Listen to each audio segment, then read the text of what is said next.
Hello and welcome to Look North. Our top story tonight. A group of parents say Yorkshire school is failing their children with special educational needs. She's entitled to the same education as every other child, and she's not had that. She's gone back so far that I don't know how we're ever going to get her back up to the level that she should be. The school says they've had good feedback from parents, and we hear from the local MP. Also tonight, hundreds of people with celiac disease are losing the right to gluten-free food on the NHS, and it's all down to where they live. She means business. The Sheffield entrepreneur makes Dragon's Den history with 6 offers for her Chinese medicine venture. Hey up Yorkshire, it's KSI here, and I'm chuffed to be here. And as we say goodbye to the wintry weather, we say hello to the milder but wetter and windier weather. I'll be back later in the programme with news of some potentially disruptive weather for Sunday.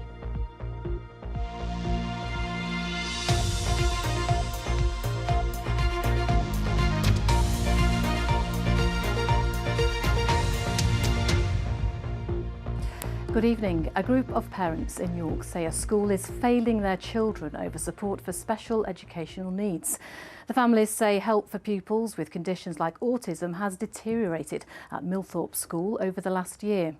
But the trust that runs the school says the complaints have come from a small number of people and feedback from parents is overwhelmingly positive. Corinne Wheatley has the story. She didn't want to go in. She was worried, anxious, she felt invisible. There's no structure there. The mother of a pupil at Millthorpe School in York, desperately worried about her child.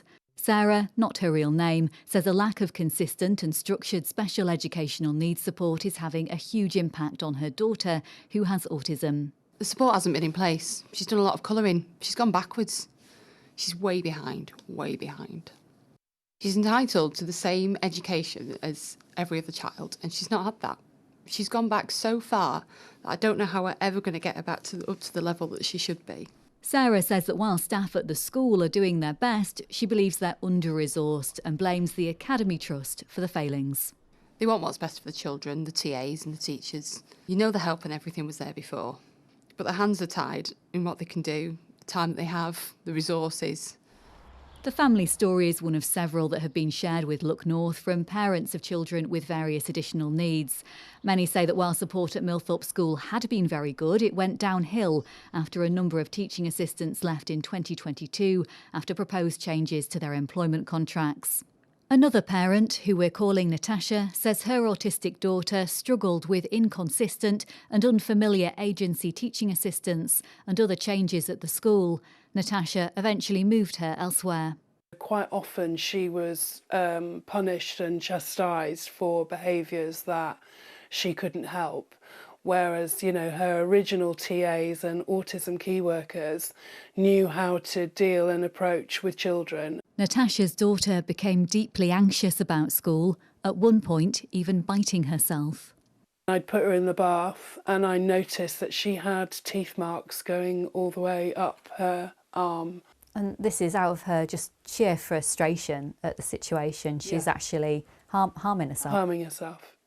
Southbank Multi-Academy Trust, which runs Millthorpe School, said feedback from parents has been overwhelmingly positive and that the complaints have come from a small number of unrepresentative voices. They also say these claims simply do not reflect our warm and inclusive community. This week, the Education Minister Damien Hines said in a written answer that the Regional Director for the Department for Education was satisfied with the performance of the academies and there would not be an investigation into Southbank Trust. But some parents insist their concerns have not been listened to. The Southbank MAT's response appears to be that this is a group of troublemakers. Well, this is a group of parents who want the best for their children. We've tried to engage with the trust. We've invited them to public meetings that have been well attended by the community. But instead of engaging, instead they've chosen to attack the messenger, really. Moving her child out of school is not an option for Sarah. She and others are calling for their concerns to be heard. Corinne Wheatley, BBC Look North, York. Well, earlier I spoke to York MP Rachel Maskell and I began by asking her if these are historic grievances or a current issue. The school itself had an incredible reputation across the city. Parents would want their children to go to Millthorpe. That's no longer the case. There's been a change in management structure and leadership, and as a result of that, the culture of the school has very much changed. It started with the move of teaching assistants from 52-week contracts to term time only contracts, but now we've seen a change in behavioural policies, which is particularly impacting on children, but also the whole culture of the school. Many parents raising their concerns with the school, but being gaslit and being told that they are politicising the environment when they're just desperate to try and find resolve to settle their children at school. Yeah, it's very difficult, isn't it, to find a solution through this. The school has said that the communication is open, they've had open days, and they've had positive feedback from many of the parents. But you've raised this in Westminster, haven't you? I have. There was a debate to talk about children with special educational needs where I raised this with ministers and have raised it privately and in correspondence, because the concern that parents are bringing to me story after story after story, this is not usual, and it's within the Multi-Academy Trust, mainly at the Millthorpe School, but also now spreading into some of the primary schools as well in the city.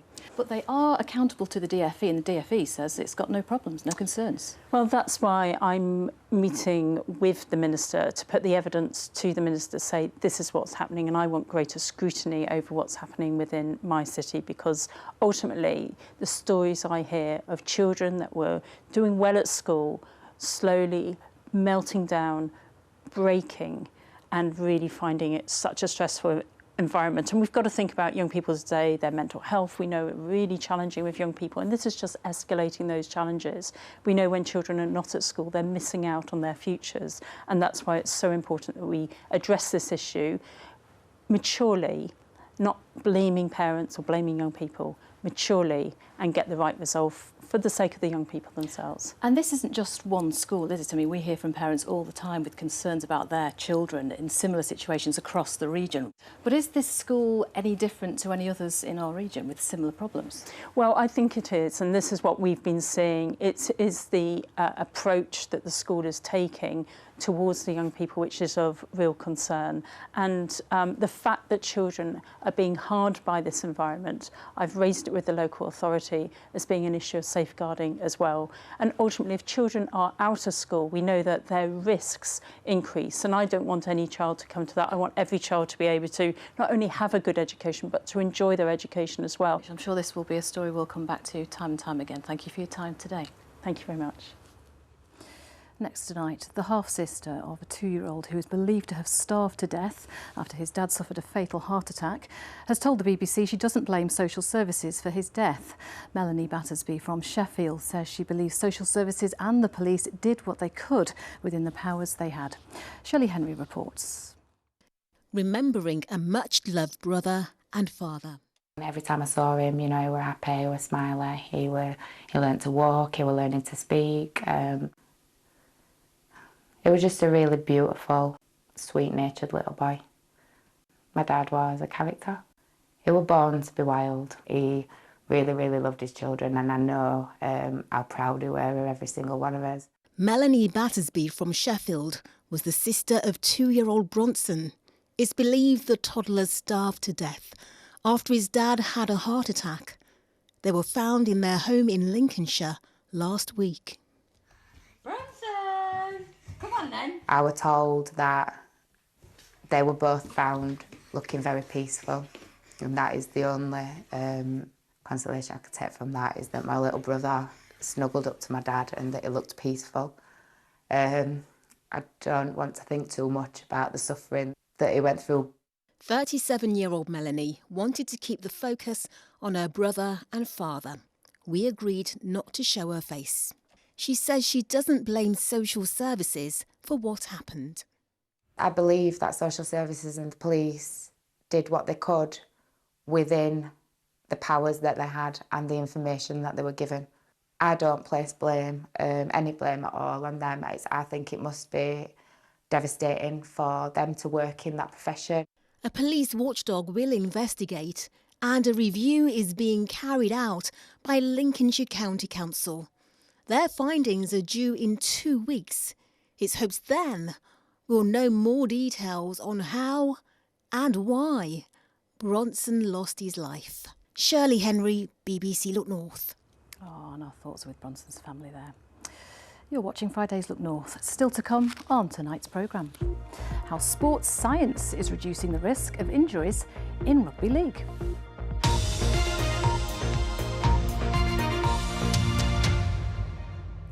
More news from around the region now, and the killers of a teenage boy in Huddersfield won't have their sentences increased. Harley Brown, who was 17, was chased and attacked with machetes. The Attorney General was asked to look at the 14.5-year sentence given to 17-year-old Zach Robinson and the 10 years handed down to a 15-year-old boy to decide if they were too lenient. It's been decided they won't be referred to the Court of Appeal. Now, firefighters are still at a power station in Sheffield this evening after blaze there last night. This is the Blackburn Meadows Biomass Power Station, which is operated by E.ON. They've told us wood chippings in the building's fuel caught fire. Crews are still there, but the fire is now under control. Luckily, nobody is thought to have been injured. Now, prescriptions to help people suffering from celiac disease with the cost of gluten-free food are to be withdrawn in Leeds and Calderdale. It follows a review by the NHS in West Yorkshire, which says GPs can continue to offer the prescriptions, but only in exceptional circumstances. Celiac UK, which represents patients, says the decision will be disproportionately affecting patients already struggling with the rising food prices. Kathy Killick has the story. Home baking is on the menu for Sue Johnson, but this is no ordinary flour. It's gluten-free because for the last 30 years Sue has suffered from celiac disease. Eating gluten makes her very ill within a couple of hours. She gets NHS prescriptions for her flour and bread, but in April they'll be withdrawn following a decision by the West Yorkshire Integrated Care Board. Some boards elsewhere are keeping the prescriptions, meaning a postcode lottery for celiacs across the region. Well, I think it's a great pity because after all, this is our medicine. Without gluten-free food, we would be ill. So you have no option about having ordinary food one day and gluten-free food for a treat or the other way around. You know, you have to stick with what's expensive, and it's discriminatory. The Integrated Care Board says we understand the disappointment with the decision to cease gluten-free prescriptions in Calderdale and Leeds. The decision follows a two-stage public involvement process to gather perspectives on gluten-free prescribing. Local community networks continue to play a vital role in assisting people in accessing suitable dietary options. Gluten-free food is more widely available now, but Sue says it's often more expensive and only stocked in bigger supermarkets that can be hard to get to. The food warehouse has kindly allowed me in to do a little bit of price comparison, so I've assembled a gluten-free basket of goods. We've got a pizza, some scampi, fish fingers and so on, and here we have the same items but just in the normal gluten-containing range. So let's see how they compare at the tills. This is by no means a scientific exercise, as some items are on offer and some have different weights, making direct comparisons difficult. Well, time for the big reveal, and it's interesting. My normal basket, £19.95, gluten-free, £20.10, so only a 15p difference. However, research by Celiac UK shows weekly shops for gluten-free patients can be 20% more expensive, and they say the consequences of poor dietary control of the disease could cost the NHS far more than the prescriptions. Sue may have to cut down on her home baking, as her cakes are set to become a more expensive treat. Kathy Killick, BBC Look North, Leeds. Now that is your news so far. Let's go to the sport now. Sally is here, and a little bit of science, I believe you're starting with. Yeah, we start with a really important topic, this one actually, Amanda. Yes, with increasing concern about the long-term health impact of head injuries on rugby league players. The RFL is bringing in new rules this season to try and make the game safer. And they were informed by research carried out by sports scientists at Leeds Beckett University. We went to find out more about their study and the impact it could have on the game. Pull the brain up here and we look in the middle, you can see right at At Leeds Beckett University, they're researching injury prevention in rugby league. For the past 3 years, they've been gathering data on the links between tackle height and concussion. They do this by using instrumented mouth guards worn by players. There's a circuit board that runs all the way on the inside there, and that's just got a sensor in it that measures the user's head movement. So from that movement, we can tell every time they have a big head impact, and we can tell how many of those impacts happen as well. The data's shown that even a seemingly innocuous tackle can have a big impact on the head. So we're looking at the ball carrier here in the pink boots. So when you watch it in full speed, it looks pretty innocuous really, like nothing really that dramatic is happening. But then with the ability to show you the video in frame by frame, we can see that he takes quite a big head-to-head impact here. This also indicates that it's a 50G impact. This is quite a high magnitude, so anything that we see kind of above the kind of 20G threshold is pretty serious. There are 44 recommendations to make the game safer, and one of those is a lowering of the legal tackle height from the neck to the armpit. Those changes will come in at a community level from next season 2024 and for the professional game in 2025. It's rewarding to see the research make a difference. That's really important. But we also recognise as well that this isn't the end of this project.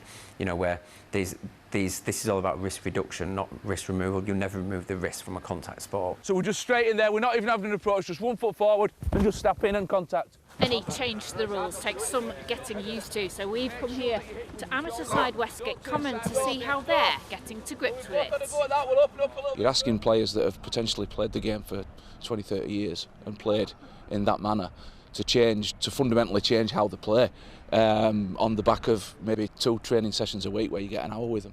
So it's going to be difficult. If we can keep players more safe, you know, that's a be all and end all, like wanting lads to go home to their families and stuff. We completely understand all that. However, I think dropping down and trying to tackle at a lower height, I just think it puts the defender at a bit more risk personally. But that's just personal opinion. And once we start playing into games, hopefully we'll get a bit more of a better understanding of it. I do understand where they're coming from. Obviously, player safety is utmost priority, but it is a collision sport, and a lot of us know what we're playing and what the risk is of playing. But I guess it'll just take away some of the brutality of the sport, I guess, and the entertainment of it. Let's go, that's 3. Hold! Play! It's impossible to remove risk completely from contact sport, but sports science is proving that the number and severity of head injuries can be reduced. And still on Rugby League, there's only 1 more week to wait until the new season starts for most of our professional teams outside of Super League. Championship and League One teams will be kicking off again next weekend in the early rounds of the newly expanded 1895 Cup, which was won last year in dramatic fashion at Wembley by Halifax. The regular fixtures start in March, including Wakefield Trinity under new head coach Darryl Powell. Look, you go away to Batley and it's that downhill, uphill, different challenges. Sheffield are always formidable under mark. I think wherever you look in the champ, there's challenges. You look, go Cumbria. Whoever finds it easy going to Cumbria, nobody. So look, we're under no illusion that the challenges are different, that they're in your own mind and they're in the opposition's ability as well. In football, Sheffield United's quest to get away from the bottom of the Premier League resumes on Sunday afternoon at home to West Ham. They've had a 2-week break since their FA Cup win at Gillingham, but it's clearly been no holiday camp. That winning feeling and feeling a little bit better about ourselves individually and collectively was good, and we've built on that. We've not dived out to Dubai or anywhere sunny. We've really got our hands dirty over this last couple of weeks, and it's been a really good, positive couple of weeks that I've certainly enjoyed, and hopefully we can show that in our performances on Sunday and going forward. And lots more football to look forward to, of course, this weekend. Back to you, Amanda. Wonderful, Sally, and I am loving the green. It's like we planned it. Now, did you watch it? A woman from Sheffield made Dragon's Den history last night as all 6 dragons wanted to invest in her business. On last night's programme, Giselle Boxer was in the unique position of picking which of the 6 dragons to work with. Arzu Dutta takes up the story. Giselle, you've got a deal. Yes. Last night, Giselle made Dragon's Den history. Is that the first ever entrepreneur to get 6 offers? Yes. Yes. Wow. What started as an idea in a 1-bedroom flat and packing orders at home has turned into a booming business. After being told she wouldn't work again following a diagnosis of ME in 2019, Giselle says it's been a life-changing experience. I decided to go down an alternative healing route. So I basically completely changed my lifestyle, changed my diet, took different supplements, meditated, did breath work, yoga, etc., etc. But the thing which I believe really worked for me was Chinese medicine. Ear seeds are an ancient Chinese medicine tool based on the principles of acupuncture, but without the needles. They are tiny beads which stick onto the ear, applying pressure onto nerve endings. They send signals to the brain and body to relax the nervous system, release endorphins, and naturally relieve pain. What you do with the ear seeds is you peel it off with the tweezer, grab the corner of it, and then you put them up to the ear and you apply it onto the different points. Her family were gathered waiting for the moment that would take Giselle's business to new heights. It's super exciting and I can't wait to properly get started with Stephen Bartlett and just see what happens this year. It's going to be a crazy journey. What's your counter offer? 12.5.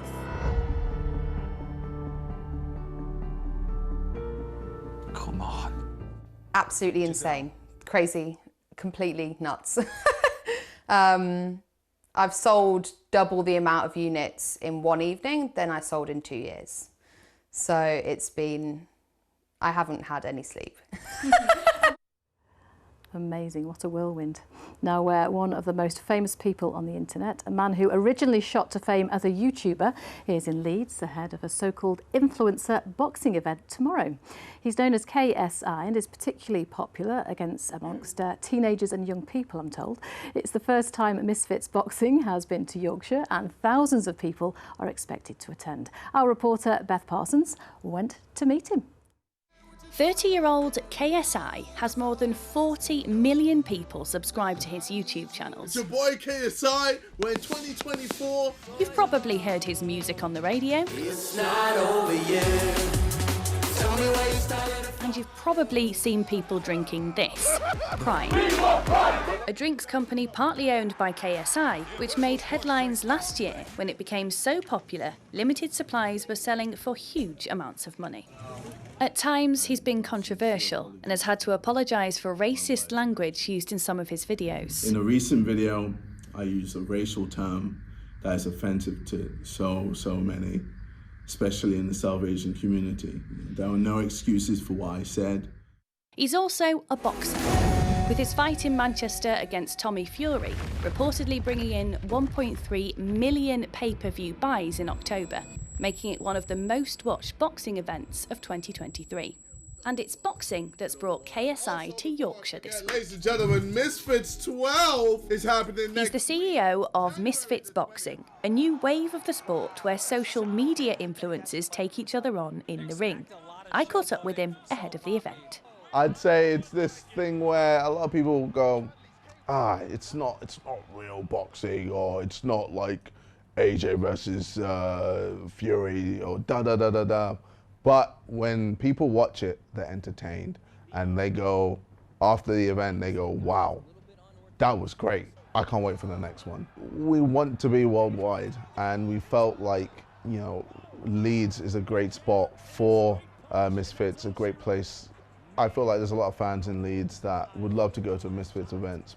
Do you get much time to explore, or are you just focused now on Saturday? Well, I think now that I'm not actually fighting, I have plenty of time to actually explore. So we're going to just do a few sightseeing things. Boxing press conferences, understandably, are full of fighting talk, and there was no shortage of that here either. Around 3,000 people will be in Leeds Arena on Saturday, watching what KSI himself describes as an event that feels like a guilty pleasure. Beth Parsons, BBC Look North, Leeds. But I will leave the final word to the man himself. Hey up, Yorkshire. It's KSI here, and I'm chuffed to be here. How was that? Perfect. Awesome. Thank you very much. High five. Well, that was wonderful. And are we classed as young people? Are we old people? But he's won us over too. Now, where Keely is here, some disruption on the way, I believe? Yes, potentially, yes. So a big change in the weather. We've had cold but quite settled weather and moved to something much milder, wetter and also much windier. We've got another named storm, Storm Isha, and an amber, quite serious amber weather warning from the Met Office for Sunday, I may add. So Sunday night into Monday, we're expecting severe gales, quite widespread severe gales. So that's 50 to 60 mile per hour winds, potentially more than that in some locations, 70 to 80. So yes, possible disruption and damage from those winds. We've also got a smaller yellow warning for the hills, but also we'll have a little bit of snow melt as well. So lots of weather to talk about. Summer, I say. Well, it might be just as bad. I'm going to ask you about the forecast, dare I ask? Yes, well, tomorrow not too bad.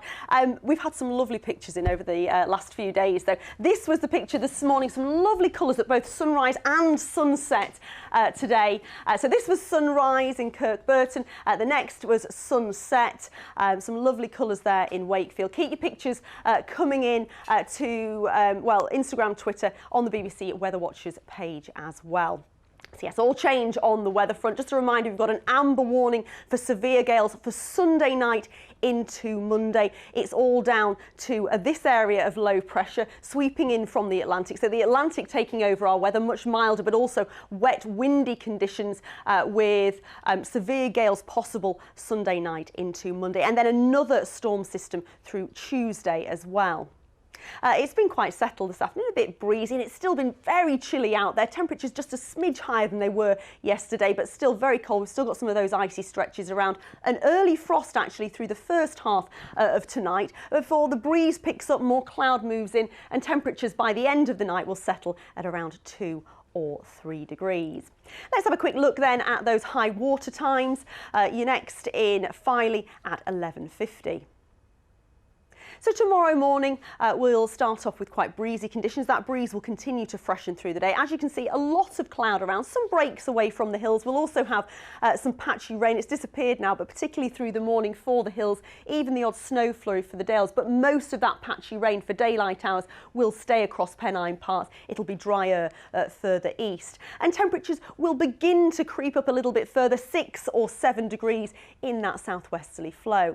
And then we've got a band of rain with windy conditions overnight into Sunday. Sunday morning itself, there'll be showers, but also some sunny spells. By the afternoon, those showers will merge into longer spells of rain. A strengthening wind, very windy conditions through Sunday, and then overnight Sunday into Monday, an amber warning for the risk of severe gales. Oh dear, but double figures at least for next week. Yes, very mild and sweaty at least. Let's keep pushing forward. Thank you very much, Keely. That is it from us. Do have a lovely weekend despite the weather. We'll be back with the latest news and weather just after 10 o'clock. Hope you can join us both then. Goodbye.